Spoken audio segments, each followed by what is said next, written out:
say, wow, this is my classmate. So societal pressure puts people. I remember one man, a barber of mine, somebody that cuts my hair. When I saw him on social media, I was shocked because I could not believe that he's that rich. But on social media, it was great. He has e-money. So societal pressure puts make people get discouraged. That I've tried my best, but I'm not getting even as little as likes. Likes make people to get unfulfilled, get depressed. I've been trying, I'm not getting the likes, I'm not getting this. So they get depressed so they get discouraged. Thirdly, when a man feels that when I use the word man now, I mean male and female. When that person feels that I'm supposed to be giving my parents money, I'm supposed to be giving my wife money to take care of the kids, I'm supposed to be doing this, expectations that he has drawn for himself. Some of them may be false, but expectations that he has drawn for himself. If he fails and continually fails in that, based on expectation he placed on himself, it becomes discouraged and it keys into depression.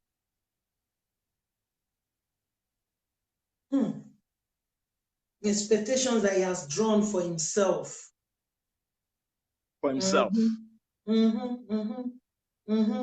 Some of them may be false expectation, but it's what he expects. So many times, such people needs to be addressed. Such people, I don't know if you have seen people who wear designer clothes, but it's fake. So he feels if he does not wear designer clothes, he's not succeeding in life. So many times, what brings people to that state is expectation. Expectation. What does God expect from us? God says, if you can feed yourself, if you can clothe yourself, and you have a roof over your head, that we should be content. In a society where contentment is no more a watchword, but amassing of things, it becomes, depression will increase in the land. Because a man, many times, the Bible says a man's life is not the abundance of things which he possesses, but people define themselves based on things that they possess, not because of their present situation, but they feel that, oh, I'm supposed to have this, I'm supposed to have that. And it brings a persistent feeling of sadness, even though God is working in that person's life. He cannot appreciate anything good apart from what he expects from life. They become perpetually sad. Sadness, all of us have feelings, as I said. Sadness is a feeling, it's an emotion. Emotions come.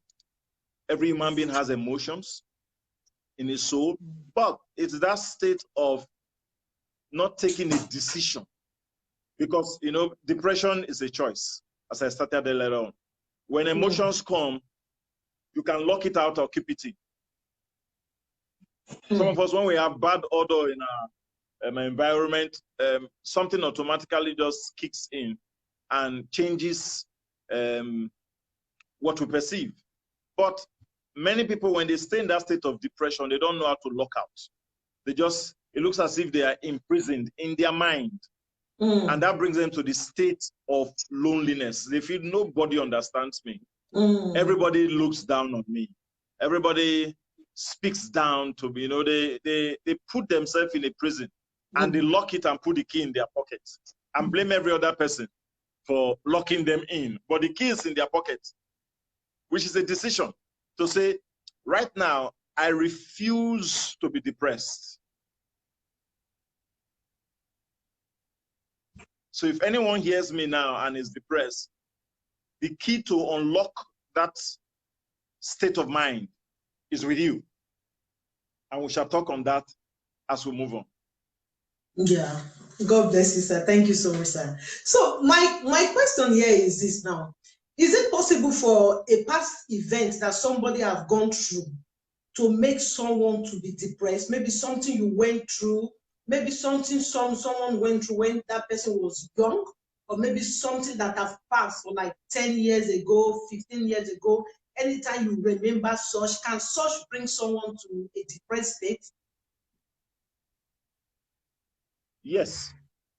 Yes, I remember. I remember a footballer which I was counseling who lost penalty 10 years ago. 10 years, and whenever he remembers that situation, he gets depressed.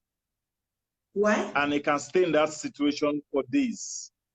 He says he failed the entire. Remember, I said one of the causes of depression is that you failed people in your mind. So he will stay and just lock himself, drink himself to stupor, and people will need to be telling him life is, but he was successful, but was depressed because of a feeling of failure. He has come out of it now, but it was something that kept him drunk, something that opened the vehicle of alcohol into his life. But we have to talk to him and make him understand that it's your choice. A mistake has happened in your life. It's past. We cannot allow the devil to use the mistakes of yesterday. All of us have erred in life. We made mistakes that we are not proud of. But we don't permit it to come because it's a life that you have lived. You must move forward. Apostle Paul says, pressing, leaving those things that are behind and pressing forward. So many people don't see what to press forward to. They feel that, oh, I was a star. I was this in the village. I was this in my town. I was this in my secondary school. And they still carry that mindset into life. And it makes them not to be able to get the best out of life. So your past can affect and bring you into a state of depression. Thank you so much, sir. I also want to ask somebody that have a complex issue. Is it possible for somebody to be depressed? Or as in, is it more easy or quicker for such a person to enter a depressed, especially when somebody have a complex issue? Self-esteem issues are, how will I put it? Self-esteem issues is not the only vehicle through which people enter depression. Yes, it is more susceptible to them. It's easier for those men and women who have self-esteem issues to be depressed. But even the most confident of men get depressed. They get depressed, they get sad. As I said earlier on, it's an emotion, but we need to take a decision to come out. When we are not conscious that is an emotion that needs to be controlled through decision, you put your emotions and say, I want to decide to be filled with joy. Psalm 16 verse 11 says, in the presence of God, there is fullness of joy. So when that person comes into another presence, because he's living in the presence of something that is not real. For example, he's living in the presence of